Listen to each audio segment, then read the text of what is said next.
Hi! Today I would like to show you how you can transfer files from XIAOMI Poco F4 GT to an Android device.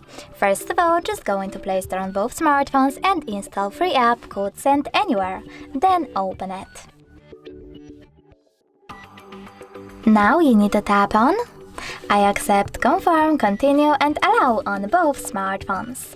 Following that, finally choose receive on an Android and send on XIAOMI.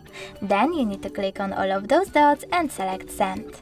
This way you will select all of your files and transfer them later on. It will take a long time though, so I will go with only one file like this photo. Just send and click on got it. Over here on an Android, choose no thanks and close this window. Then we have two connection ways. We can scan this QR code by tapping on the scanning icon on an Android, choosing allow and pointing our camera at the code. But we can also just input this key here and connect our smartphones by choosing receive. Now after a couple of seconds, as you can see, my picture was successfully transferred. Thanks so much for watching. If you enjoyed this video, leave a like, comment and definitely subscribe.